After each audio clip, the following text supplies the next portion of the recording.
Esta reunión viene ya de hace un par de meses que teníamos prevista, no se pudo hacer y hoy por fin pues podemos hablar de Postgres. Eh, a ver, ¿qué dice esto? Bueno, eh, los que estáis aquí casi sí que me conocéis y nos hemos conocido en persona y, bueno, ya hemos compartido experiencias y hemos comentado que bueno, el formador de Access, como somos todos los que estamos aquí de una forma u otra, bien por placer, bien para ganarnos la vida o bien para mejorar nuestro trabajo, tal y como explicaba Ángel en un artículo que compartió hace poco, bueno, muestra un poco lo que es este mundo de los desarrollos en Access. Pues siempre, yo por lo menos siempre me he sentido bastante marginado, bastante acomplejado, porque hemos tenido mala fama respecto a Access, pese a que es una aplicación que lleva más años que algunos de sus usuarios, pero aún así pues nos hemos sentido, yo por lo menos, y sé que otros también, porque lo hemos compartido, bastante, no sé, acomplejados en un momento determinado porque la gente ve a Access como, bueno, una herramienta de segunda división, una herramienta que no es capaz. Yo eso se me quedó bastante grabado, pero desde que empecé mi proyecto con el que estoy ahora, pues empezó a cambiarme un poco esa mentalidad. Entonces, espera, porque no me va. Luis, perdona que te corte. Sí, Estás compartiendo la ventana del chat en vez de la otra ventana que tienes intención de compartir. compartiendo la ventana. A ver, compartir. A ver, ¿y por qué te ha pasado a la ventana del chat? Pues no sé, es que como tiene la opción de compartir escritorio o ventana independiente, ¿Qué estáis viendo ahora? Compartir. ahora el chat otra vez. Ahora está el chat. Debido a un ancho de banda bajo, pobres condiciones de ordenador local, el uso de CPU está disponible actualmente. El problema es mi conexión, por lo Sí, que dice igual aquí. te falta ahí un poco. Es mi conexión a internet, que y no sé cómo Sí, hacer oírse para se que. te oye bien, pero imagino que si intentas compartir todo el escritorio, igual. Hombre, Vamos, puedo. la ventana se ve, aunque sea un poco lenta, se te está viendo el chat. La del chat. Pues Sí. entonces, espérate, vamos a hacerlo al revés. ¿Qué te parece? Es que aunque cambies la ventana, yo creo que cuando, en el Webex, cuando le das a compartir, eliges qué ventana quieres compartir. O sea que aunque la cambies, si tienes dos monitores, aunque lo cambies de monitor, te va a seguir compartiendo lo mismo. A ver, estoy compartiendo. A ver, compartir ventanas que me dice, pero no me deja. A ver, debería dejarme compartir.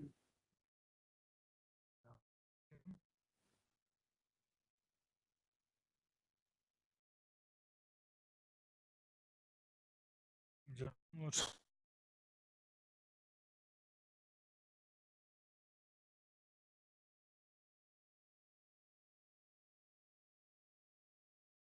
Una. Vaya ni la. Ahora, Sí, no sí, te vuelvo a oír. Espera. sí, sí, la voz se te oye. Pone compartir mi ventana de reunión, que en teoría debería de ser esta, que es donde he abierto. Es lo que estamos, exactamente, eso es lo que estamos viendo, tu pantalla de reunión. Esta, donde está el chat. Sí. Espérate a ver si la paso aquí. Y ahora estáis viendo. Y ahora estamos viendo lo mismo, pero minimizado. Porque lo que compartes no es el escritorio, sino estás compartiendo la ventana en solo. Ah, Igual si le das a detener, Eso no. Si le das a detener la compartir, Es que ahora no tengo aquí nada. Compartir mi ventana de reunión está compartiendo la ventana de reunión. Eso es lo que estoy compartiendo. No va, es aquí, o sea, donde esté. Debe ser que es donde está este. y es que yo desde aquí tampoco me deja configurarte esto. No, ya. Espera que voy a ir para atrás. Es que tú puedes compartir, a la hora de compartir, mira, dale al icono de abajo, al mismo que le has dado para compartir, que lo tenías abajo en la ventana, y ahí te debe de salir justo, que tiene ese. Dale a ese. Y entonces puedes compartir arriba pantalla A 1, ver, pantalla 2 ok. o las aplicaciones solo. Vale, compartir Igual pantalla. tendrás que compartir pantalla 1. Sí, Ahora sí. efectivamente. Ahora está Ahora vemos la vaca. compartiendo. Vale. Ok, ok. Entonces voy a abrir aquí la presentación, aunque me la Ahora pongan en sí. el... Ahora va bien. Bueno, puedes que no conste en acta todo lo que ha pasado hasta ahora, porque da la impresión de Luego le usuario. decimos a los americanos que corten por aquí y empiecen desde esta parte. Cortan y empezamos ahora. Aquí está. A este lo podemos dejar ahí. Vale. Ok. Vale. Pues lo que comentando antes del incidente es, no veo el chat, lo digo porque si Omar escribe, pues que alguno haga eco y que me informe, ¿vale? Porque ya Ok, puedo. estoy yo al tanto con el chat, no te preocupes, te aviso. Vale, entonces yo estaba comentando que copla. Vale. Estaba comentando que ese sentimiento de complejo siempre a la hora de tener una aplicación o de presentarte a la gente venía dado un poco también por el entorno que siempre te presiona porque hablan de Access como una aplicación, pues eso, de segunda división. Bah, esto es un juguete, va con Office y bah, para hacer cositas. Hasta que coges un día y evidentemente la base de datos de Access no tengo que explicar nada a nadie, ¿no? Los que hemos hecho aplicaciones llega un momento que la base de datos de Access sí que es verdad que es de ir por casa, pero ¿qué pasa cuando a Access le metes una base de datos de nivel? Entonces, a ver si consigo que ahora.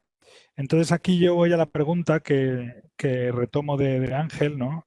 Que él decía que es verdad que Access jugaba en otra liga, pero ahora me pregunto si es verdad eso, de que realmente juega en otra liga o, o realmente puede aspirar a mucho más de lo que nosotros nos pensamos, ¿vale? Un poco va la charla de esto esta noche.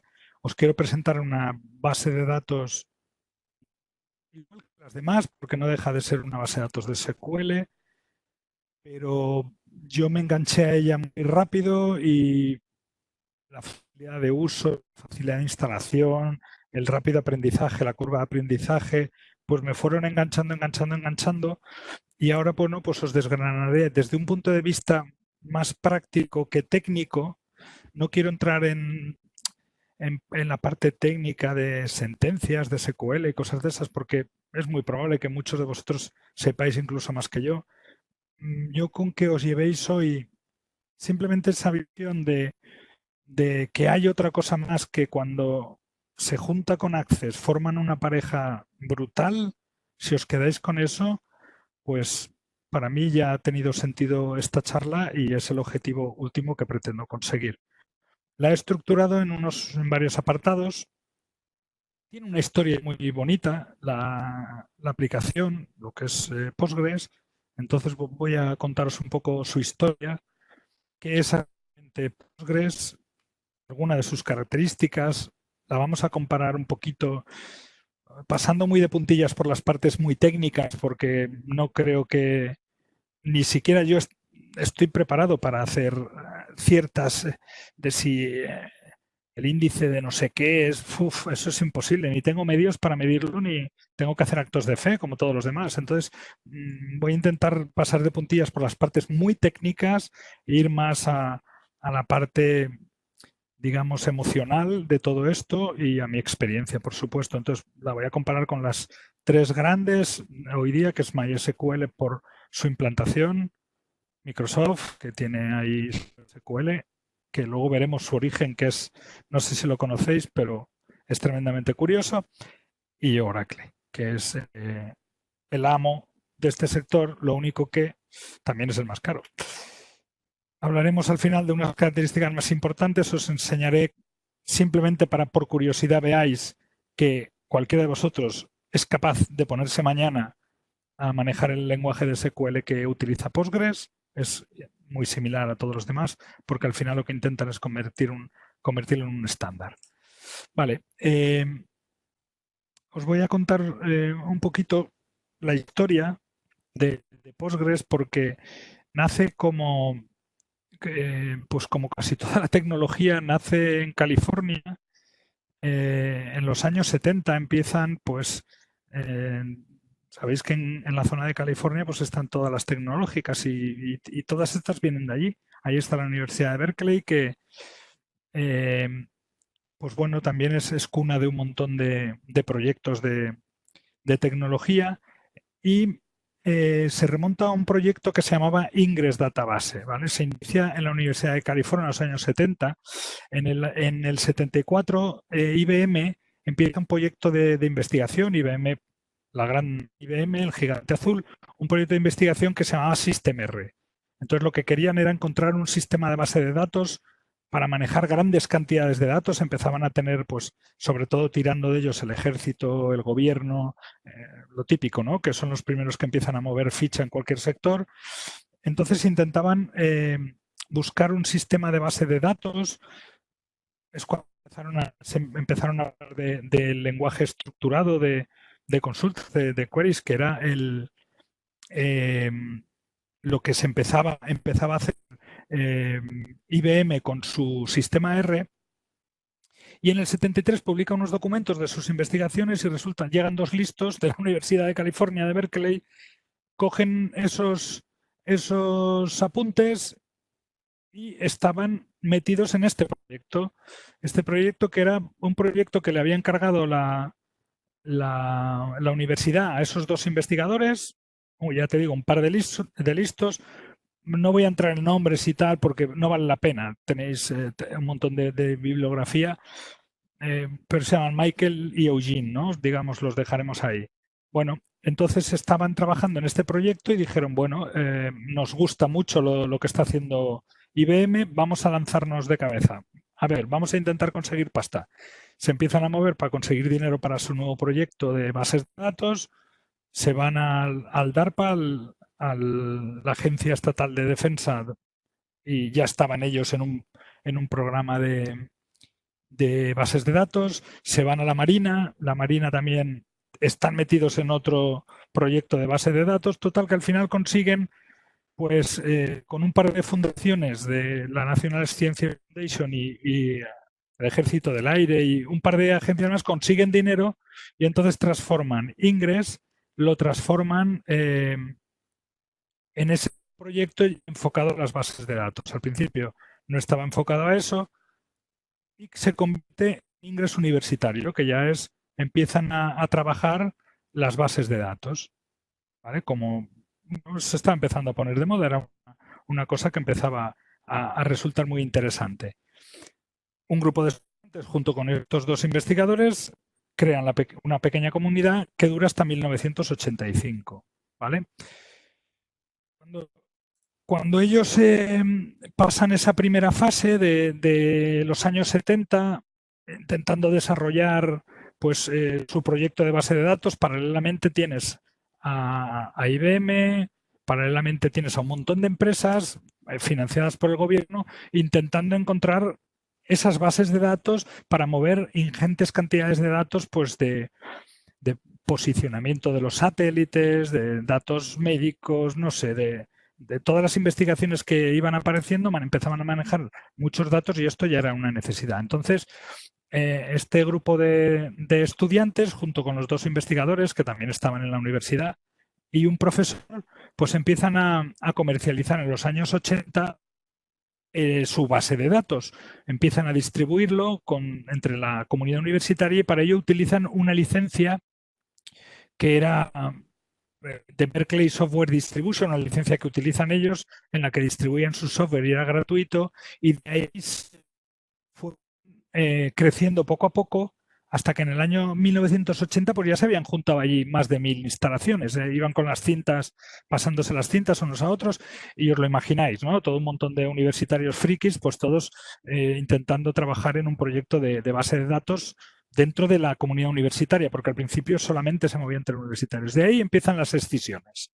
Aparecen unos top SQL que sale de unos estudiantes, se van a una empresa que en aquel momento era Tandem Computers y allí crean esta base de datos, NonStop SQL, y empiezan a meterle, pues claro, y te empiezan a tener dinero, con lo cual pueden investigar y empiezan a meter pues consultas en paralelo, cosas que empiezan a revolucionar un poco el sector, ¿vale? En ese momento estaban hasta un punto que Oracle estaba también empezaba con su proyecto, que llevaba además un profesor, y estaban todos ahí en el mismo nicho peleándose unos con otros. Entonces, nace SQL como una de ellas. Al final la empresa la compró, acabó. No, hoy día existe todavía y la tiene Helbert Packard, ¿vale? La compró, no sé, fue Compaq, luego la compró Packard. Estas compras que durante los años se fueron haciendo de las tecnológicas y al final NonStop SQL es una base de datos que sigue existiendo, pero que está en manos ahora de Packard. De ahí también nació Sybase. Sybase sí que fue un proyecto importante porque lo empezó el programador jefe que tenía el proyecto de Ingress de Berkeley. Entonces, él empezó Sybase como un proyecto personal junto con otros alumnos, hacen una empresa y cuando ya estaban acabando los 80, los 90, aparece una empresa, un grupo empresarial, Informix, que le interesa mucho, lo compran, que al final la compró por IBM en el año 2000. O sea que al final Sybase, que fue otro pionero también de este mundo de las bases de datos SQL, pues al final acabó en manos de IBM, que también seguía con su proyecto R de su propia base de datos. También de aquella época nace curiosamente Microsoft SQL Server. Tiene una historia también, porque todo viene del mismo sitio, de la misma gente y del mismo sitio.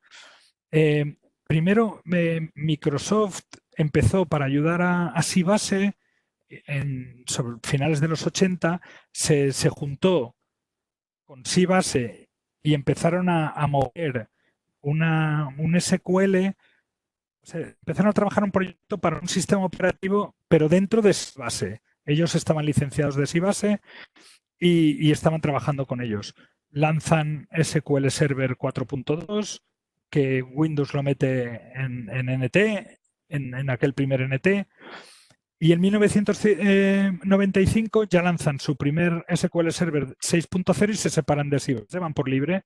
A partir de ahí, pues ya lo reescriben en C++ y en 5 ya terminan eliminan todo rastro que había de su origen, que era Sybase. Ya es una base de datos nueva, un código nuevo, y Microsoft ya va por libre desde hacía años, desde los 90, con su Microsoft SQL Server. Pero es curioso que muchísimas compañías en aquella época utilizaron todo ese primer código de Ingress, que no era ni siquiera un proyecto de base de datos, para la creación de proyectos de base de datos que empezaron a salir como churros y como todo, pues unos se fueron quedando, han llegado hasta nuestros días, caso de Microsoft, otros fueron desapareciendo. Sybase sigue, existe todavía, también entre compras y recompras, no como tal, ya no tiene la trascendencia y hoy día pues Oracle y Microsoft, los dos grandes enemigos luchando ahí y claro, luego veremos como apareció de repente otra más, que era Postgres. Entonces, bueno, ante ese boom que estaba teniendo las bases de datos, Michael, que era uno de los fundadores, dejó Berkeley para montar una empresa y empezar a trabajar en una versión de Ingress, ¿vale? Crea una empresa, se va con otro, van haciendo, pero digamos que hacen un trabajo para DEC, para un sistema operativo que era VAX, le hacen toda la base de datos, van creándolo para ellos. Al final empiezan las compras, lo compra AS, lo compran, luego fue vendido por otro y al final estos acaban yéndose y lo que hacen es que cuando ya le han hecho el proyecto a esta gente y se lo han quedado, se lo han comprado, se vuelven a la universidad. Y como toda bonita historia, pues ahí es donde empieza el regreso de Michael, que es un poco, se asemeja pues a lo que le pasó a Apple cuando volvió, bueno, salvando las distancias, ¿no? Salvando las distancias, pues bueno, volvió, regresa el cabeza pensante a Berkeley y en el año 1985 comienzan el proyecto posterior a Postgres, a Ingress, que le llamaron Postgres de Post-Ingress, de ahí salió Postgres. El nombre tampoco no se cansaron mucho en buscarlo. Simplemente era el proyecto posterior, la evolución, pues lo pasaron le llamaron Postgres. En 1986 empiezan a hacer trabajos con la publicación del sistema, crean una primera versión, luego crean una segunda, ellos van aumentando su trabajo porque su comunidad va creciendo. En el año 89 lanzan la primera versión, digamos, estable, funcional y comercial, entre comillas, y en el año 90 lanzan la segunda. Primera versión la lanzan en una feria que se hace, es una conferencia que se hace en Estados Unidos desde hace, pues desde 1975, estamos hablando de más de 40 años. Es una conferencia para un grupo que se llama la Asociación para la Computación. Es un grupo que se crea de mucha gente de este sector.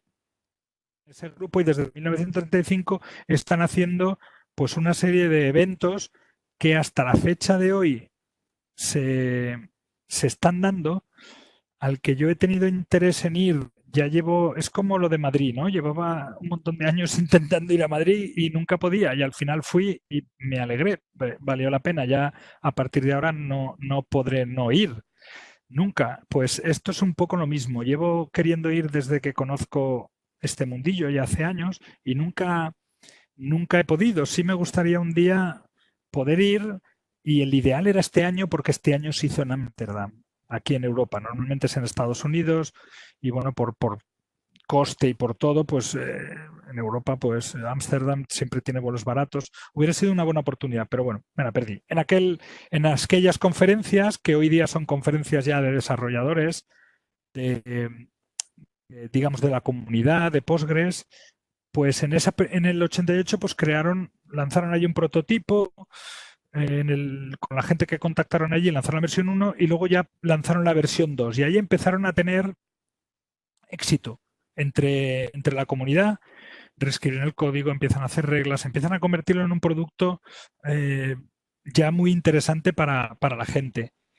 Y en el 93 se colapsan porque no tenían estructura para soportar el proyecto que estaban llevando a cabo. Entonces, eran poca gente, con mucha voluntad, pero muy poca gente. Entonces, todo el entorno universitario se vuelca con el proyecto y lo colapsan. Lo colapsan porque las peticiones de soporte y de mejoras de add-ons o cualquier cosa que necesitaba cualquiera que utilizaba la base de datos, se la pedían y ellos ya no eran capaces de hacer. En el 94 lanzan la versión 4.2 y finalizan el proyecto. A partir de aquí, ¿me escucháis? Sí. Cuidado con los micros que los tenéis abiertos. Se te oye perfectamente, Luis, se te oye. Te estamos escuchando. Se oye perfectamente, ¿no? Vale, entonces, en el 94 el proyecto se para como tal, pero llega otro grupo de estudiantes y adopta SQL. Entonces lo que hacen es trasladan el PostgreSQL, que era, digamos, el lenguaje que utiliza. Cuidado con los micros, los tenéis abiertos y os oigo. De hecho, os acopláis conmigo. Sí, por favor, Juan Carlos. Vale. Digamos que dos estudiantes cogieron todo el proyecto, digamos, lo rehicieron o lo retomaron, más que lo rehicieron, empezaron a adoptar el SQL. Lo que pasa que como ya iban un poco tarde y esto iba a golpe de grupos de estudiantes y de locos que querían coger, pues perdieron un poco la comba en el mercado y pese a que en aquel momento, en los años 80, principios de los 90, tenían toda la fuerza, eran digamos, la herramienta más potente, llegó a ser por encima de Oracle, le perdieron el ritmo y ya pasó a ser un proyecto de segunda porque no adoptaron a tiempo SQL, que ya se estaba convirtiendo en un estándar. Pero bueno, lo cogieron, le quitaron el idioma que estaban utilizando, cambiaron monitor, que era, digamos, la consola donde escribían el código, daban órdenes a SQL, la convirtieron en PSQL, lo modernizaron y empezaron a crear los entornos gráficos, ¿vale? Que tenemos hoy día, como el PGAdmin o el PHPAdmin, que te permite gráficamente, pues, manejar la base de datos. Crearon Postgres 95 por el boom. Todos nos acordamos de Windows 95, etcétera, etcétera. Pero bueno, fue perdiendo fuelle y lanzan una versión beta. A ver si me pasa. Lanzan una versión beta en el año 95. Lanzan una primera versión. Todo esto, pensad que son estudiantes aquí peleándose con los estudios y además con el proyecto para sacarlo adelante. Sin perder nunca, pues, lo que es el ambiente de la comunidad y además comunidad estudiantil en este caso. Pero en el año 96 pasa algo y es que se mete por medio de Hub.org el fundador, ¿vale? Que se llama Mark no sé qué, no me acuerdo de su nombre, el fundador presta un servidor para que se desarrolle el proyecto y es el primero que no está dentro de la universidad. Empieza a poner dinero y empieza a crearse una comunidad profesional de código abierto sobre el proyecto Postgres. ¿Vale? Que le da un carácter mucho más serio, más profesional y es ahí, en ese momento en el que aparece el nombre y le llaman PostgreSQL, ya que es el que se le ha quedado ahí. El año siguiente lanzan la web con wiki, con un montón de cosas y empiezan a crear una comunidad seria alrededor, una comunidad de código abierto. La primera versión ya seria de Postgres es del año 97 y sería la versión 6.0. ¿Qué es Postgres hoy día? Vale, si la historia es como todas las demás de tecnología, tiene su gracia, pero ya nos encontramos en el momento actual ¿y qué es Postgres hoy día? Bueno, pues Postgres hoy día se denomina comúnmente Postgres también, como un alias Postgres, la gente dice Postgres, aunque su nombre es PostgreSQL. Es un sistema de base de datos relacionales orientado a objetos. Aquí no se descubierto nada, ¿vale? Ya sabéis todos, es un SQL que además lo adoptó, ya hemos visto en el año 96.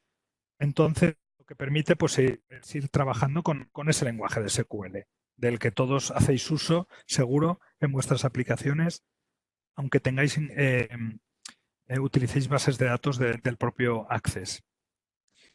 A partir de ahí, durante todo este tiempo, sobre todo la integridad de datos y la confiabilidad fue de todas las características que sonaban por ahí, a mí, personalmente a mí, lo que me llamó la atención, porque yo hubo un momento que se me quedó pequeña Access, lo sabía, que estaba llegando a su fin y que tenía que evolucionar.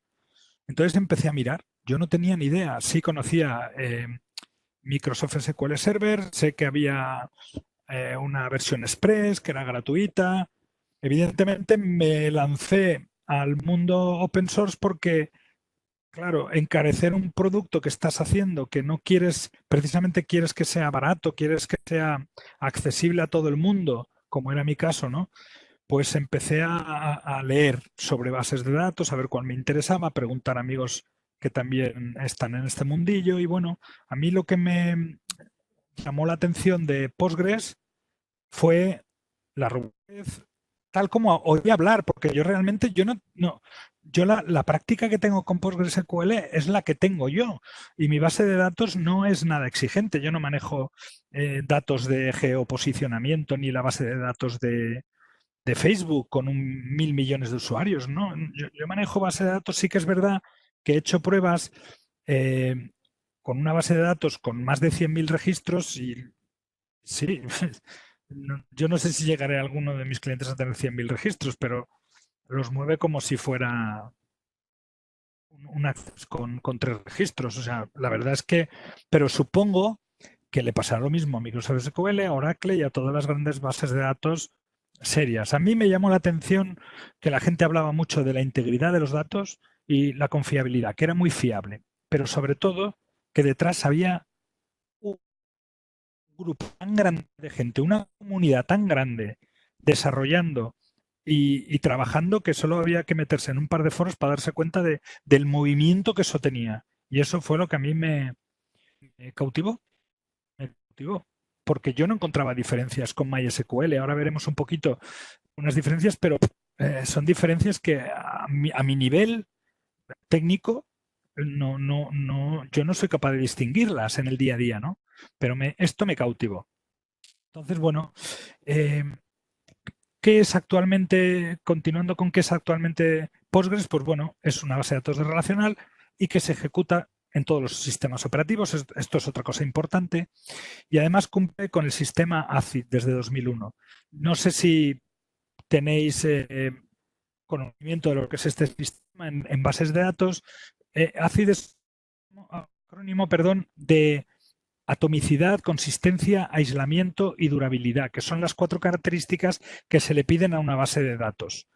En 2001 unos investigadores lo acuñaron, primero uno acuñó 3, llegaron otros, le añadieron, creo que era la consistencia, y entonces crearon un sistema de medida para ver si las bases de datos, las que vamos a comparar, todas lo cumplen, ¿no? Pero bueno, esta lo cumple, lo cumplía en su día. ¿Y qué es? La atomicidad, pues que cuando una transacción tiene un montón de declaraciones, cada transacción la va cogiendo una por una y si una de ellas ya vuelve al principio, no casca. Esto a mí me resultó tremendamente útil porque yo al final decidí montar las bases de datos en mis clientes a través de un script. Entonces yo genero un script escrito en SQL y nada, se lo enchufas a pgadmin y te lo monta en segundos, ¿no? Cuando hay un fallo, si yo me dejo una coma, porque en eso sí que es un poco tiquismiquis, en la línea 10.000, porque cuando empiezas a montar tablas, te vas a las líneas miles rápido, ¿no? Pues para ahí, pero deshace todo lo anterior, no te... Supongo que ya digo, esto no es que sea una cosa que tenga solo Postgres, la tienen también las demás, pero no permite que haya un fallo, ¿vale? Es que es la atomicidad. Otro de las características es la consistencia. Es decir, está garantizado que cualquier transacción va de un estado válido a válido. Si no está todo, si no es válido tanto en el principio como en el fin, pues automáticamente para, no te genera un fallo, sino simplemente que no lo ejecuta. ¿Vale? Es importante, tienen un montón de reglas, tienen cosas, pero bueno, si estáis acostumbrados a trabajar con SQL, esto os resulta familiar, no es nada buena. Una cosa sí que tiene, que otras no tienen, luego veremos, es las restricciones, las cascadas. Cuando en Postgres puedes eliminar un dato y hacer que ese dato se elimine en cascada él solo de todos los sitios donde está relacionado, que eso es tremendamente útil a la hora de trabajar. Y hay ciertos datos que, pues si borro, si yo qué sé, no borro, no tiene por qué ser borrar, puede ser cualquier otra acción. Por ejemplo, si yo doy de baja un albarán, pues que automáticamente en cascada se dé de baja el pedido, se dé de baja la oferta, por ejemplo, yo qué sé. ¿Vale? Es un ejemplo. Entonces, ese trabajo en cascada, igual que si borro donde aparezca ese índice, me lo borre, pues es otra de las cosas que garantizan esta consistencia. ¿Vale? Otra de las características. Otra es el aislamiento. Pueden hacerse un montón de transacciones al mismo tiempo. Entonces, aunque concurrentemente se estén produciendo transacciones, ¿vale? Nunca se van a molestar unas con otras. Siempre vas a tener el mismo estado con unas que con otras. Y por último, la durabilidad. Y aquí el ejemplo es, creo que lo he puesto aquí, si hacemos una reserva de un asiento de un vuelo, esa reserva ya va a permanecer en la base de datos, aunque el sistema se caiga, se vaya a la luz, ¿vale? Los datos van a durar. Ya digo, esto no son características de Postgres, es en general. Lo único que es que realmente la cumple también, ¿vale? Algunas características que a mí me llamaron la atención. Bueno, habrá algunas que no son importantes. Para mí esta era muy importante. que no, si tienes que encarecer tu producto por base de datos, también ya tienes que encarecerlo porque Access vale dinero, aunque puedes distribuirlo con un runtime, es verdad, pero entonces ya no puedes utilizar la funcionalidad de Office, de Excel o de Word o de Outlook, que muchos de nosotros utilizamos toda esa potencia que ofrece a veces Office para nuestras aplicaciones. Yo por lo menos lo hago y sé que muchos de vosotros también lo hacéis. Es gratuita, es open source. Ahora luego veremos la diferencia entre ser un proyecto y ser un producto open source, ¿vale? Que es un poco la diferencia que hay con MySQL. Es impresionante la cantidad de datos que se pueden manejar. Puedes escribir tipos de datos propios, escribir.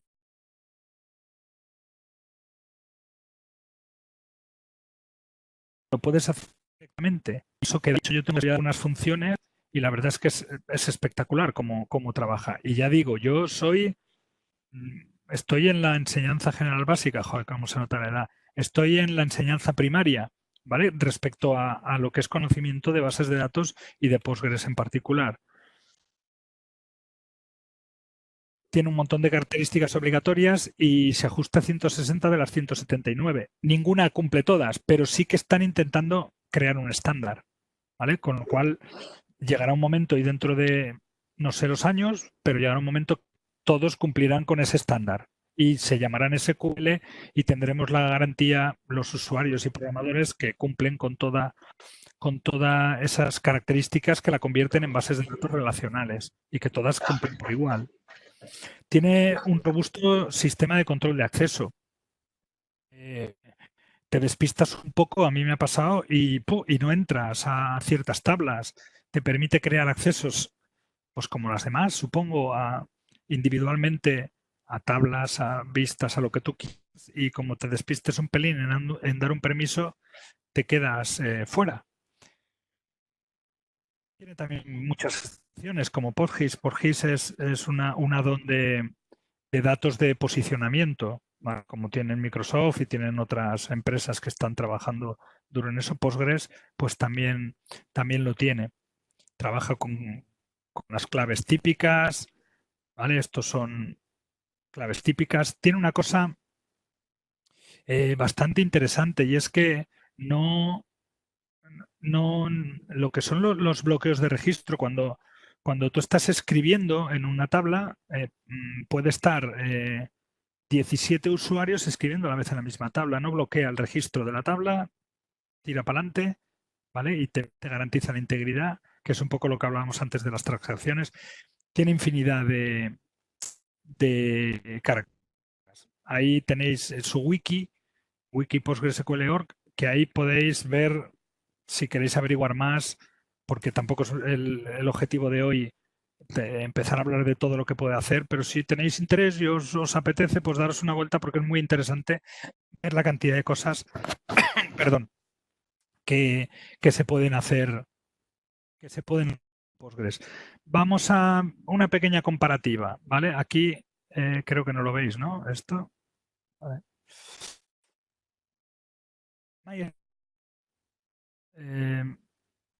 MySQL es otra gratuita, pero tiene una diferencia importante con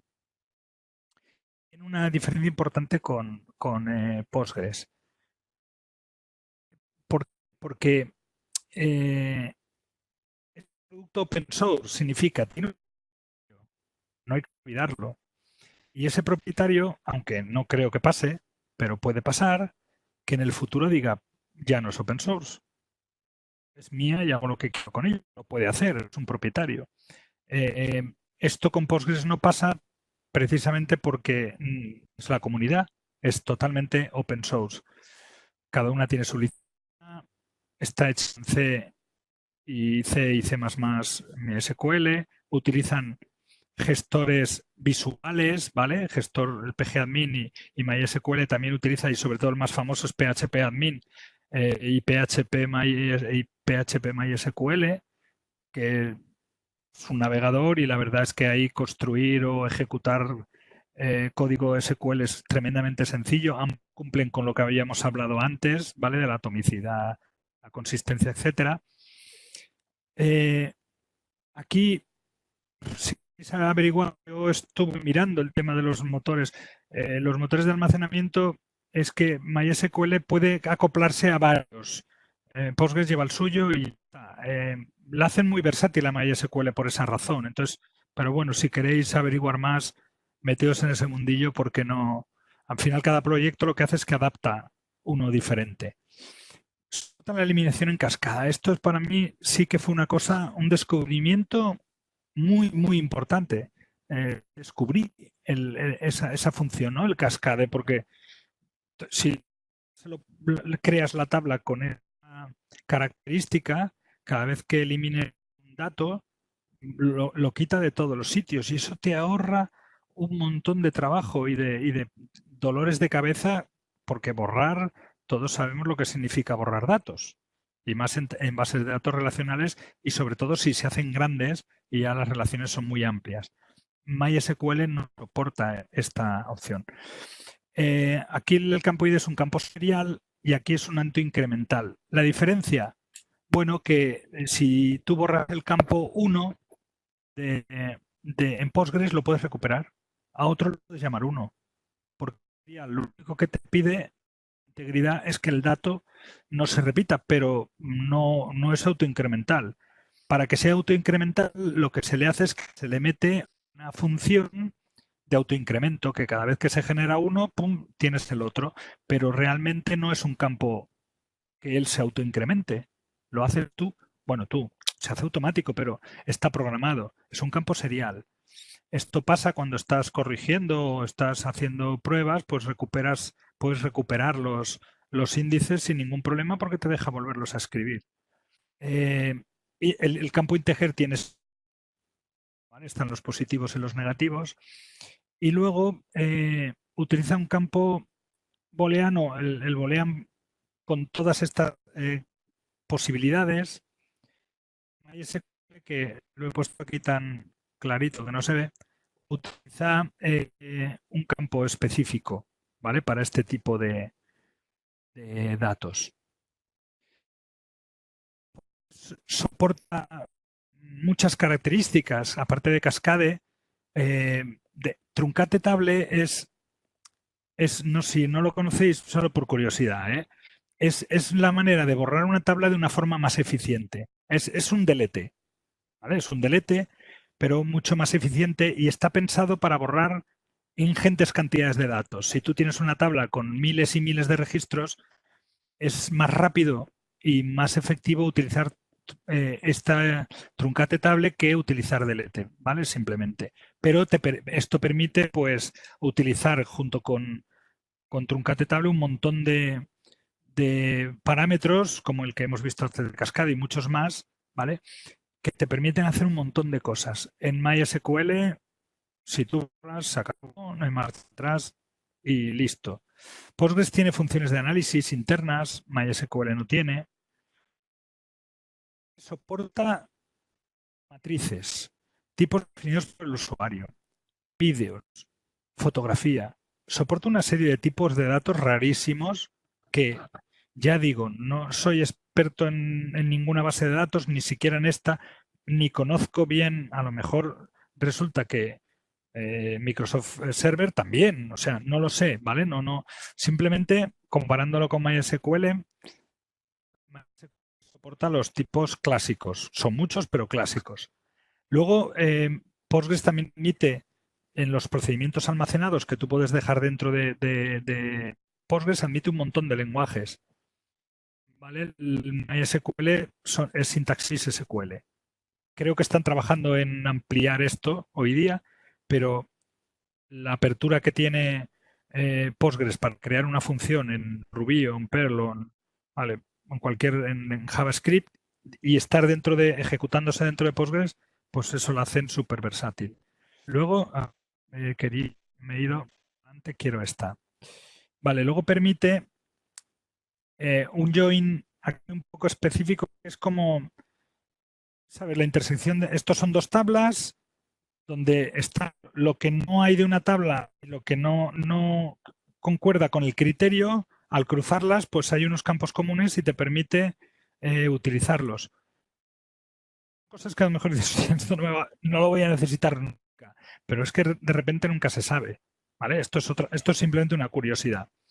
Más cosas, permite la intersección, ¿vale? Clásica de dos tablas y los campos que tienen en común, pues te permite llamarlos directamente. Intersect, tabla 1, tabla 2. Te permite, como aquí la sentencia except te permite lo que no está en la intersección de la tabla 1 con la tabla 2. Soporta, qué manía con dar.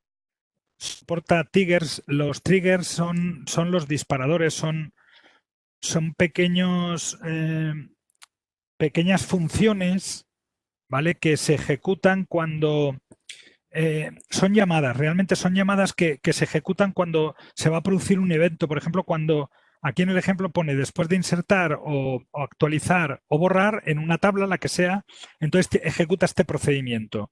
Y tienes un nombre de función que tú has diseñado y lo tienes grabado como un procedimiento interno dentro de Postgres. Y lo puedes haber escrito, como hemos visto, en un montón de idiomas. Te lo va a leer y cuando se produzca esto, pues entonces va a lanzar ese programa, lo va a ejecutar. Y esto lo estás haciendo en Postgres, no lo estás haciendo en tu programa.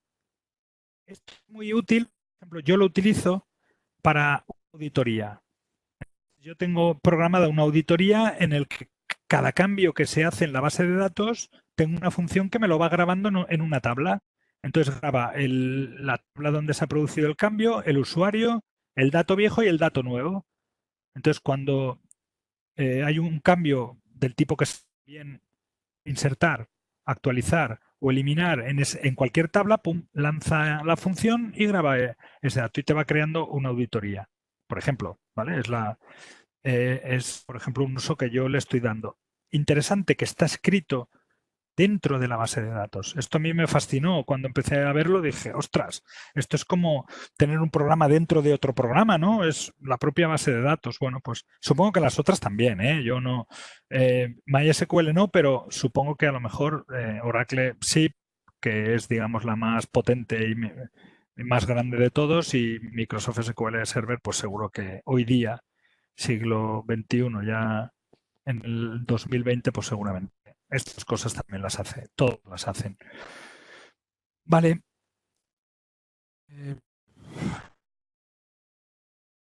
El SQL Server puedes ya tienes a cosas más grandes, ¿vale? Porque prácticamente las dos hacen las. Entonces, bueno, tienen que es diferente. Sí, no sé. Estoy yo en una tormenta de No, tres pares de narices. Se había Aquí. quedado cortado. Te has quedado unos segundos y. Sí, tenemos tormenta ya aquí en Galicia que alucina. Esto está influyendo en la señal. ¿Me oís ahora? Ya has vuelto, ya se te oye bien.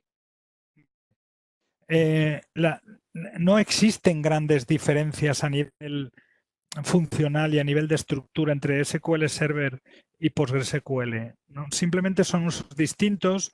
Para mí hay una diferencia muy grande y es el dinero, ¿vale? El resto, bueno, luego os pasaré la presentación para que veáis, pero de todas maneras, documentación de esto y para aburrir, y si alguien tiene interés en ver esas diferencias, pues que se ponga. Pero realmente no he encontrado grandes diferencias entre las dos.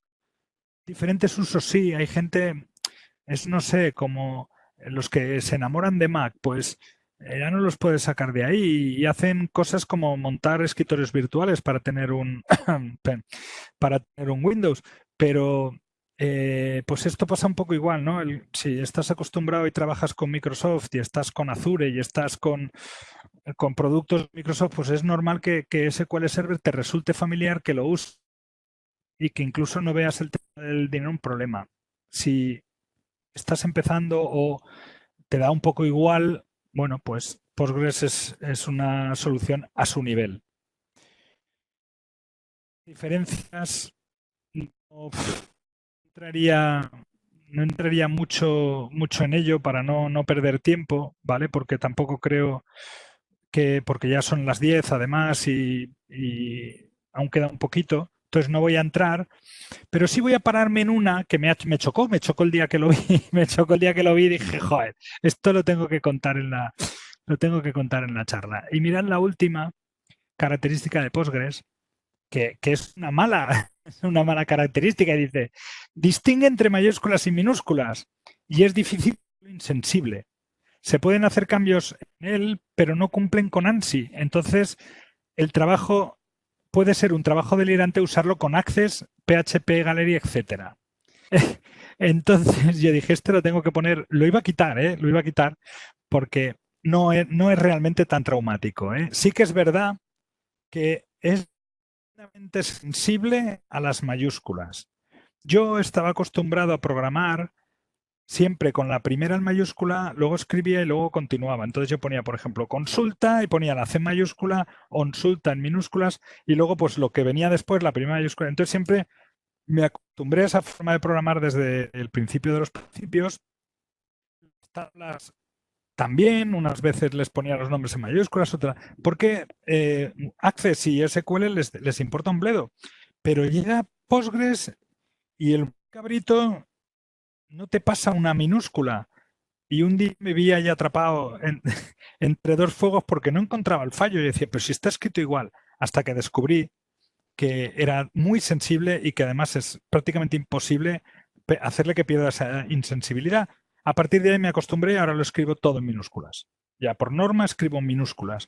Si ves mi código, mis consultas, incluso en Access, nombres de tablas, nombres de consultas o de formularios, ya los escribo en minúsculas. Ya por alguna vez en los formularios, eso sí que o informes, utilizo la mayúscula inicial para distinguirlo, pero me he acostumbrado y lo voy usando todo en minúsculas. Un poco obligado por el uso de Postgres, ¿no? Como también hay una comparativa, pero están a un nivel. Oracle tiene, hay que decirlo, por lo que he estado leyendo, yo nunca no he trabajado con una base de datos Oracle, con lo cual no puedo opinar, pero por lo que he estado leyendo, es más potente Oracle, pero estamos hablando de un nivel de uso brutal, o sea que yo jamás voy a llegar a ese nivel de uso. ¿Vale? Estamos hablando de cantidades ingentes de datos, del Big Data. Entonces, a ese nivel, pues la base de datos de Oracle pues tiene tiene una superioridad, ¿no?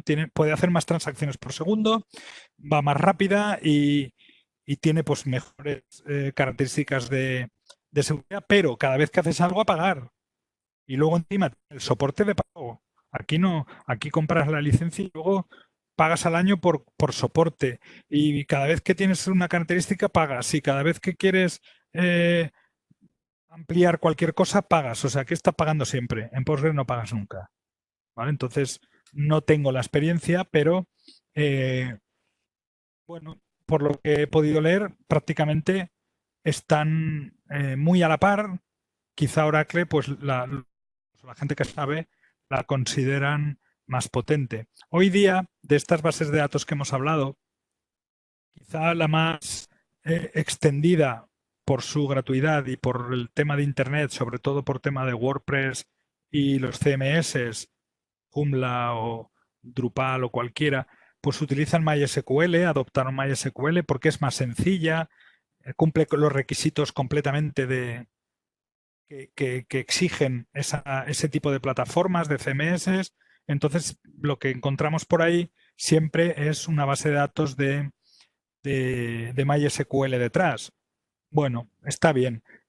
MySQL sí que he interactuado con ella a través de ODBCs y intentando traerme datos de las páginas web y tal. Y bueno, y es relativamente sencillo, es cómodo, es amigable y funciona bastante similar a nivel gráfico Postgres. No he trabajado con Oracle jamás, ni siquiera la he visto en vivo. Sí que he visto Microsoft SQL Server. La tuve en una empresa hace muchos años, cuando todavía tenía Windows NT. La recuerdo, pero tengo buenos recuerdos, no tengo malos y no sabría comparar. Es una experiencia de hace muchos años y con cantidad de datos pequeños, entonces no sabría comparar. Hoy día he adoptado PostgreSQL 100% y esto lo que me ha permitido es ampliar mi mucho más en mis aplicaciones de Access. Como resumen, ¿qué características resaltaría? ¿Vale? La primera que, bueno, lo de gratis ya no lo voy a repetir porque cansa, pero se integra muy bien con cualquier herramienta. Yo actualmente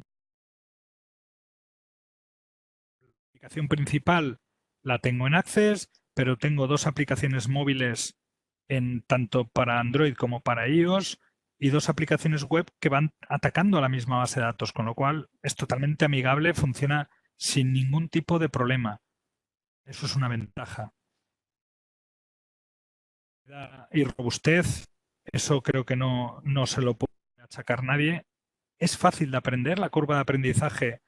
Yo pensaba que iba a costarme más. No, es bastante todo porque tenemos facilidad gracias a que ya manejamos el SQL, ya hacemos consultas y al final es lo mismo. O sea, cuando trabajas con Postgres le estás mandando consultas SQL. Ahora os pondré un ejemplo y veréis cómo se escribe y diréis, esto lo sé hacer yo, porque lo sé hacer. Lo que pasa que no se conoce relacional, eso es evidente, robusto y muy potente, y soporta lo que hablábamos del mecanismo de bloqueo. Puedes atacarla desde un montón de sitios a la misma tabla y va grabando con integridad todos los datos. Siempre. ¿Vale? Ahí no falla, los registros no se bloquean, no te bloquea el registro, con lo cual, pues eso le da mucha robustez a mi punto de vista. Y disponibilidad porque los datos tienen una accesibilidad muy grande. Lo que he comentado, están accesibles desde cualquier sitio, en cualquier lenguaje. Después, vale, tenía que repetirlo, es código abierto y es gratuito, es compatible con ACID, aunque eso es verdad que son todas las demás. Lo que comentábamos antes, que el fallo lo maneja muy bien. Si tiene un fallo, no se ejecuta, vuelve para atrás y te lo deja todo como lo tenías, que eso a mí me ha salvado muchas veces de grandes cagadas que anteriormente las había hecho en Access y con Access pues pude recuperarme gracias a esa gran tolerancia. Admite campos extrañísimos y almacenamiento de datos de todo tipo, ¿vale? Porque también admite matriz, JSON, directamente, ¿vale? Los admite ahí. Muy poco mantenimiento. Yo nada, yo creo que no, yo no le hago nada. Mantenimiento no hago ninguno, con lo cual no sé. Por usuario, esto también es interesante. Va para todos los sistemas operativos, ¿vale? Se puede poner en todos los sistemas. Vamos a ver unos ejemplos, ¿vale? Por ejemplo, un ejemplo de creación de la base de datos, ¿vale? Pues fijaos cómo el lenguaje lo entendéis todos. Alguna palabra a lo mejor en un momento determinado puede ser que no nos suene, pero esto nos acostumbramos rápido. Esto sería un script para crear una base de datos prueba. El propietario aquí se llamaría Postgres, podría ser otro, para español y el espacio de trabajo, porque luego permite tener espacios de trabajo apartados, ¿vale? Dentro de la misma base de datos. Puedes tener conectados varios sistemas a diversos sitios. Esto ya poco usaré si os manejáis el nivel que me manejo yo.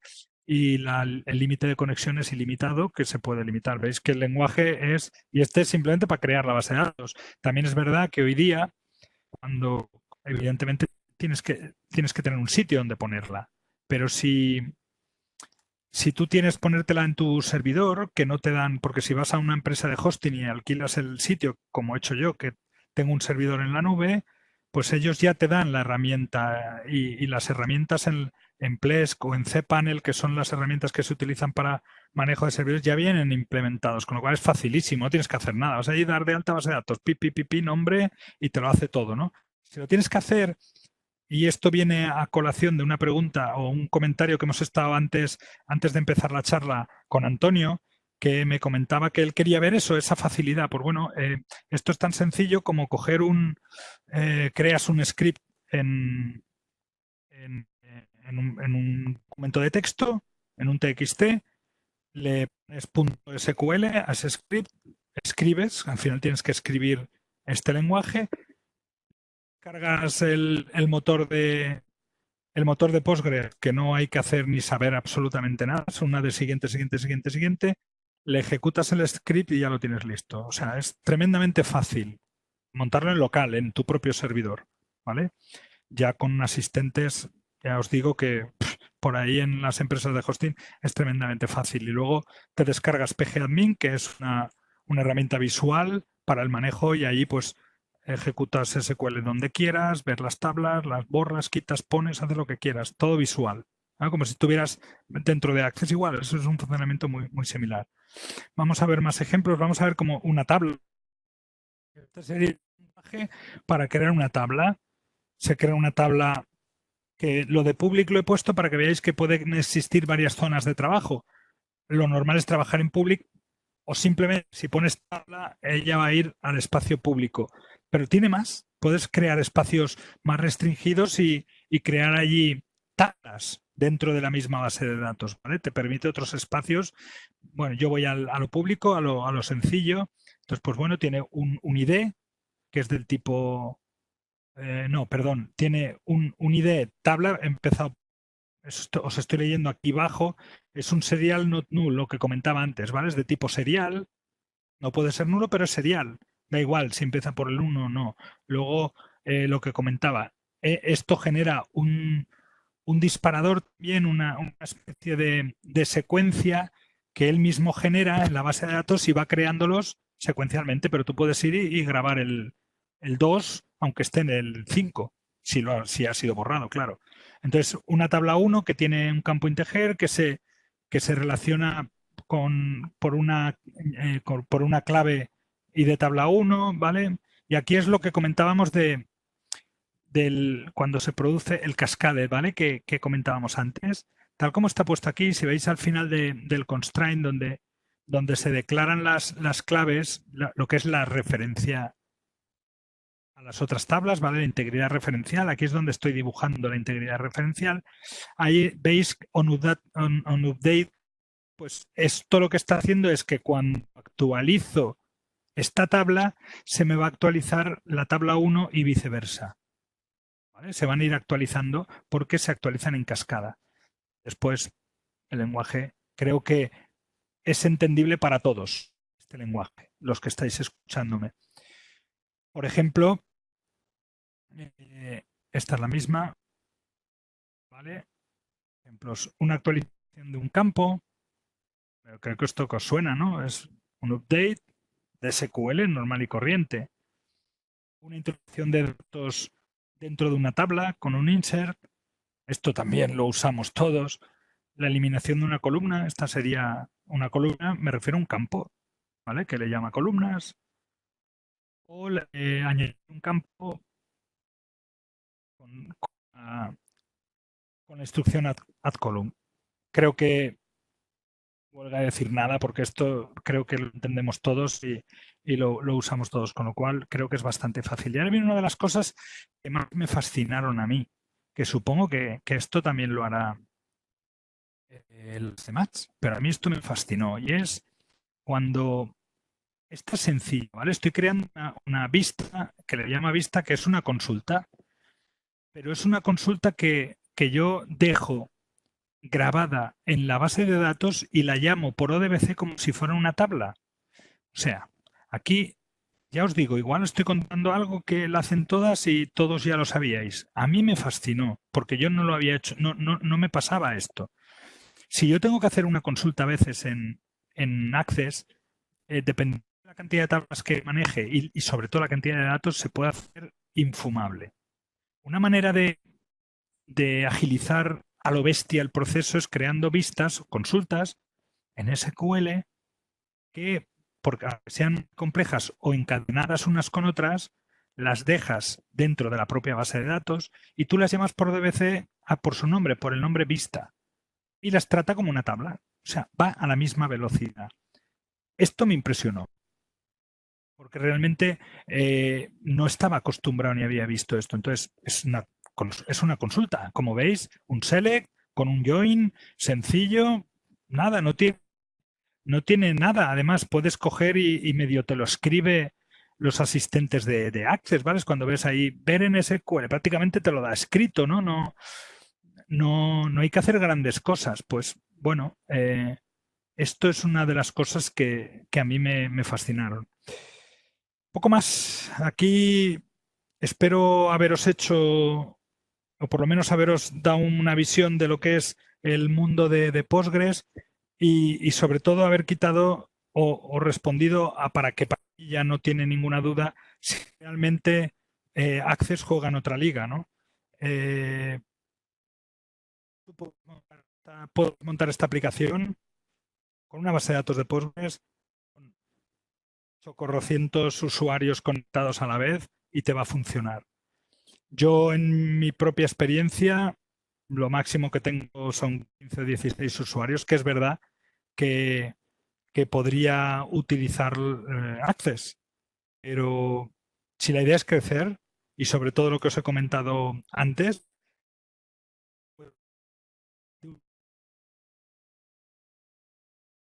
e ir abriendo opcionalidad de aplicación, ya que Access al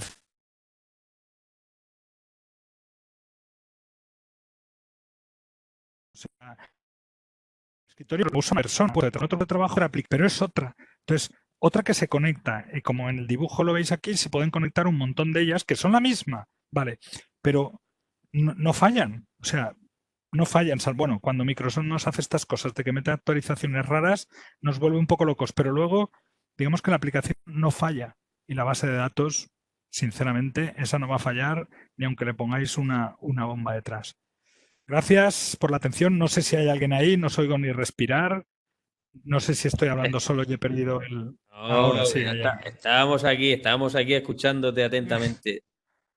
Bueno, pues No estás solo, no estás solo. esto ha sido, si queréis preguntarme alguna cosa, pues tenemos un turno de preguntas. Ya os pasaré información, pero ya os digo, esto si queréis profundizar más, pues cada uno de vosotros tenéis que cogerlo de la mano y probar. Yo sí que os digo que si alguno quiere hacer pruebas, os presto mi nube para tener unos datos de Postgres en ella, de forma gratuita y hacer pruebas. Si alguno se anima y quiere, yo le echo una mano en este paso, primer paso, cediéndole el espacio en Minute. Es un regalo. Luis, Hablar. Sí. Se agradece. utilizas un ODBC para conectar Access con Sí. Postgre, ¿no? Sí, un ODBC. Específico de Postgre con Access. Perdón. Sí, que quiero decir que un ODBC es específico para Postgre. Sí, te lo descargas de su web, de Postgres.org, ahí está. Pones ODBC y tiene. ¿Y qué haces? El que han sacado ahora. ¿Algún? Sí, Luis, sigue. No, ahora han sacado porque normalmente nosotros trabajamos en un sistema de 32 bits, aunque hoy día los ordenadores ya son de todos, ¿no? Que seguimos manejando el de 32 bits porque el de 64 nos da igual. Aunque podríamos usarlo igual, pero vale, la mayoría que se usa es de 32. Bueno, pues el ODBC, con el sistema que tiene tú, es como va perfecto. O sea, para usar da igual el Office, si le pones el ODBC de 64 bits, va perfecto. Y tiene un instalador de siguiente, ¿eh? No hay que hacer nada. Nada es nada, no hay que saber nada. De hecho, yo lo incorporo en mi aplicación, en el instalador. En mi instalador lo pongo y se lanza automático, se instala solo. Me pasar una pregunta ahí que si utilizaba, es que no veo bien si monto, si utilizaba, he escrito algo de si utilizaba conexiones a base de datos de Access. Sí, es que te lo han escrito por privado, es muy probable. Claro, por eso no te lo podemos leer. Aquí. Ah, vale, espera. A ver, aquí y a ver si ponemos la pantalla esta ya. Si la puedo. Y otra cosa, Luis.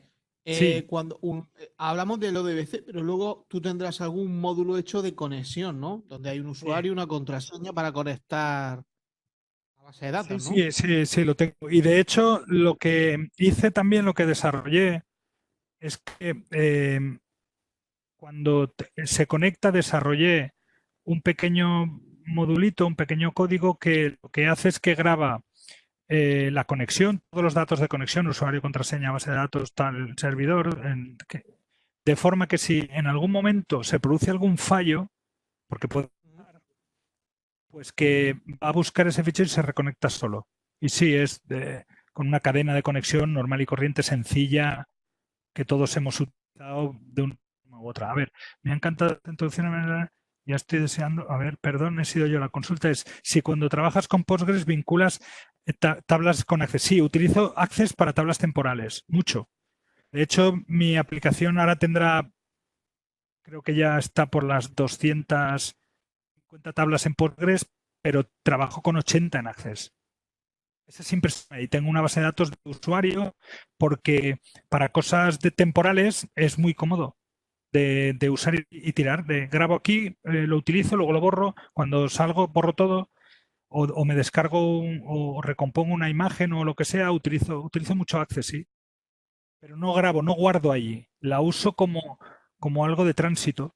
Y para los informes lo mismo, ¿no? ¿Qué haces? Coge una tabla temporal, la rellena y luego lanza el informe.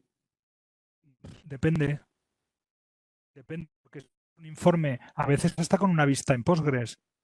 Piensa que esos datos vienen de consulta, ¿sabes? Que son datos de análisis y cosas así profundos que tienes que coger consultas de consultas. Lo mejor es lo que explico aquí al final. Montas una vista en Postgres, la dejas ahí para siempre y llamas al informe directo, como si fuera una tabla. Entonces va como un disparo. Yo creo que la pregunta de Antonio, yo creo que la pregunta de Antonio y la de Teo que te ha hecho, yo creo que van relacionadas. Y me da la sensación de que Teo lo que te pregunta es que si utilizas tablas vinculadas o no. Y eso creo que también tiene relación con la pregunta que te estaba haciendo Antonio respecto a los informes, que tenemos ahí un problema vinculadas, gordo. Sí, claro, de Access utilizo. Yo tengo una base de datos externa, pero son todo tablas temporales. Construir combos para... No, No. el ribón. ¿Se me oye? Perdón, ¿se me oye? Sí, sí, Hola. te oigo, perfecto. Hola, Te oigo. soy Teo. Hola, Hola, Teo. Ángel, muy buena. Cuéntame. Mira, Hola, ¿qué tal? te comento, aquí siempre la controversia está utilizar conexión al backend o utilizar una vinculación al backend. Siempre está la controversia, una cosa funciona más rápida, otra es más cómoda. Yo obviamente me he acostumbrado a trabajar con una vinculación porque en un momento determinado puedo desarrollar viendo físicamente lo que son las tablas, los campos, etcétera y todo. Entonces, yo por ejemplo ahora, por curiosidad, para ir un poquito a una base de datos, yo ahora mismo estoy teniendo experiencias con MariaDB. El Sí. sistema de vinculación es increíble, o sea, incluso va muchísimo más rápido que vincularme a tablas de Access como backend. Pero es que Sí. además, con la facilidad de uso que dispongo de las tablas físicamente ahí, por lo tanto, puedo desarrollar los informes en el frontend, pero súper rápidamente. Por otro lado, las conexiones para mí me obligan a tener un esquema adelante en papel para saber con qué tablas tengo que trabajar, con qué no trabajar, por decírtelo de alguna manera, ¿me entiendes? Sí, sí. Entonces, yo lo que te pregunto a ti es que tú qué utilizas, lo que es la conexión Vinculado. Todo vinculado. vinculada. Evidentemente, claro, claro. Todo vinculado. Claro. ¿Y no has notado nunca una falta de rendimiento en este sentido? Nunca. Vamos a ver, yo estoy en Galicia, en una zona que no tengo. Yo trabajo con el móvil. Y ahora mi conexión con la que estoy con vosotros es móvil. Entonces, Ujú. a mí el trabajar en condiciones precarias no me disgusta por una razón, porque si aquí yo no sufro, mi cliente en una ciudad que tenga una DSL alucina, porque parece que estés trabajando en real. Entonces a mí no me importa tener a veces pequeñas retardos o que me tarde en cargar un segundo, sabes que notas que va pesado, ¿no? Días. A mí eso no me importa. A la hora de programar, sí, y eso lo vigilo mucho, ¿no? Mido. ¿Hola? Se ha caído. Ah, Sí. Estoy. Sí, sí, ahora sí, hola, sí te ¿me escucho. oís? Sí. Ah, ¿Se oye, Luis? Ahora sí. entonces, a mí sí, sí, no me importa que digo que el rendimiento sigue siendo bueno. Y cuando te conectas y te vas a una ciudad, por ejemplo, he hecho pruebas en Vigo, que tienes fibra, es increíble, increíble, porque no es que no notas nada. Parece que esté todo ahí y realmente lo tienes en la nube, ¿no? Antes Omar ha preguntado algo, no me ha dado tiempo a leer la pregunta. Si eres tan amable, Omar, de volverla a poner, como Si no te pero el probaras lo pobre mismo, Omar. Luis, si probaras lo mismo sin vincular, es decir, conexión directa, iría todavía mucho más rápido. Bueno, Sí, sí. lo probaré. Sí, sí, ¿por qué no? También es que a veces nos acostumbramos y, ¿sabes? Y somos animales Ese, de costumbre. ese ha sido mi gran problema o mi gran salto de pasar de vincular tablas a trabajar totalmente desconectado. Pero total es total. Tú abres la base de datos y el haces y no hace nada. Es cero, absoluto. El cero absoluto. ¿Qué tengo yo que hacer? Lo Pues abres un probaré, te lo aseguro formulario. que lo probaré. Mm. Es más, Oye, de hecho, es más, voy a llegar un pelín más lejos. Si desvinculado totalmente corre, si encima, en vez de llamarlo tú desde código de haces un procedimiento almacenado y llamas al procedimiento almacenado, corre más todavía. hombre, claro, más todavía. Sí, eso seguro, No, segurísimo. no, seguro no, segurísimo porque yo se las pruebo en mi casa y exactamente la misma base con los Sí, mismos datos y he llegado a conseguir hasta la mitad de tiempo cronometrado, ¿eh? claro. Simplemente con Lo que hacer un ocurre, procedimiento almacenado. esto lo que ocurre es que vas desarrollando cosas nuevas, probando cosas nuevas según te hace falta. Si Claro. como lo tienes, te va funcionando, pues lo dejas. Es como yo el salto a Postgres lo di el día que me colapsó. Access se me colapsó. Entonces ese día dije, tengo que dar, pero mientras tanto yo nunca ni me lo planteaba. Entonces, Vale. yo Por ahora eso yo tampoco te me planteo esto que pregunto, estás diciendo. Si tú no me lo comentas, a mí ni se me ocurre, ¿sabes por qué? Porque no lo necesito, pero ahora que lo has dicho, ya me por has eso te he tocado la comentado, curiosidad. ¿cómo hacen los informes? Pues muy fácil, porque un informe no permite coger recosets desconectados. Los informes no te permite hacer, no, yo por lo menos no he conseguido todavía la manera de hacerlo a través en desconectado, no puedo. Entonces, ¿qué es lo que yo hago? De una manera temporal, yo tengo una tabla, me traigo los datos a través de SQL, relleno la tabla, si tengo que hacer una, dos, tres consultas, las hago y ya de esas consultas lanzo el informe. Pero porque yo trabajo totalmente desconectado. Si yo estuviera como tú vinculado, no necesitaría hacer ese rollo, ¿no? Pero al estar totalmente desconectado, necesito un soporte para que el informe me lance los datos que yo le estoy diciendo. Le daré una vuelta a ver si... Oye, Luis, yo una pega que le veo a las tablas. Hola. Una pega que le veo a las tablas vinculadas es que suelen exponer en el tablet suelen dejar expuesta la contraseña. ¿Eso cómo lo solucionas? ¿Dónde? A ver, la pregunta. Tú ¿Dejan tienes una tabla expuesta la vinculada, contraseña? pues tienes. ¿eh? Tú tienes una tabla vinculada, estará vinculada a la base de datos con una contraseña. Y esa contraseña la has metido a la hora de definir la conexión y se te queda guardada en el tablet. Entras por código y lo ves. Eso es una consulta de seguridad, ¿eh? Te está haciendo una cosa de seguridad, Luis. No, yo no sé, si Chea siempre me hace estas cosas. Siempre. Ya, pero Las es dos para que charlas tú que ahora mismo, ya es tenía para que tú Chea ahí ahora mismo te des tocándome las cuenta. narices. Para que tú ahora mismo te des cuenta de lo que te está diciendo. Es decir, que alguien con algo de idea puede coger un tablet y te puede sacar la contraseña de tu tabla de datos. De tu conexión. Usuario y También contraseña de puedes, tu conexión. sí, también puedes utilizar cada tabla o cada grupo como quieras. No tiene por qué ser una. Pero evidentemente de eso no te escapas, estás vinculado. Si distribuyes, no sé si en el ACCD Hay te va a permitir. maneras, hay maneras. Yo preguntaba a ver cómo lo hacías tú. Hay maneras. Yo simplemente compilo luego en ACCDE y paso de todo, ¿sabes? Ya está. Luego, las tablas vinculadas te las pueden importar, aunque sea una CCD, las tablas se pueden importar. Las vinculadas te importan, se importa el tablet te hablan el tablet y te ven la contraseña. Eso tiene su. ¿y tú con eso lo resuelves? Pues yo procuro no guardar la contraseña y en el momento de abrir la conexión, perdón, en el momento de abrir la base de datos, creo un tablet, solo uno, creo un tablet con una tabla tonta, le meto la contraseña, o sea, lo creo en el aire, por así decirlo, ¿no?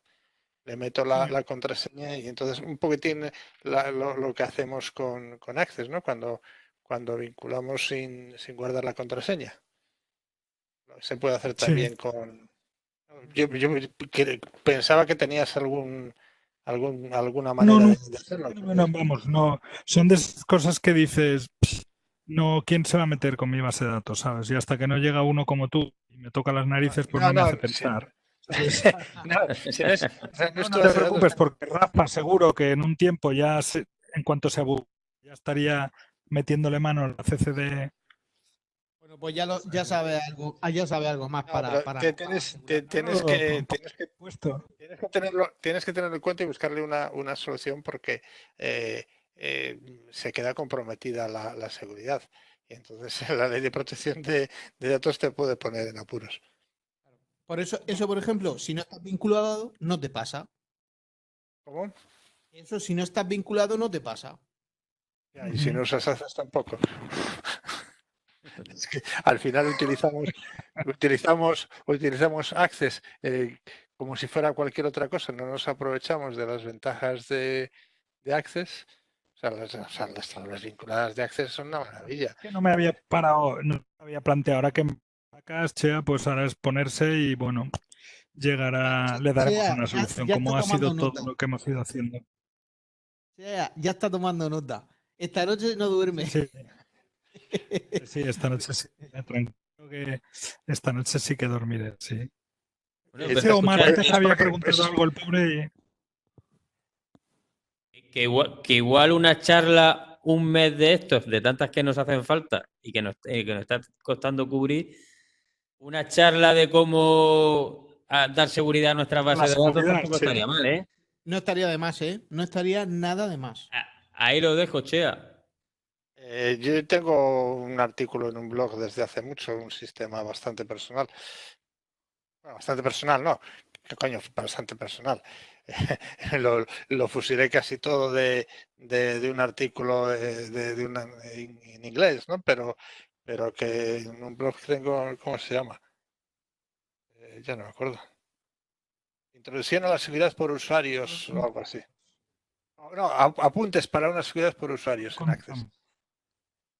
Busca apuntes para una seguridad por usuarios en Access, pero es sobre Access, no sobre. O sea, es para un backend de Access, no para un backend de un servidor de datos.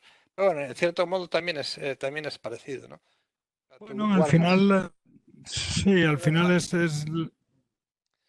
La cosa es, guardas los tabledevs, los guardas sin contraseña. O sea, con Access es muy sencillo.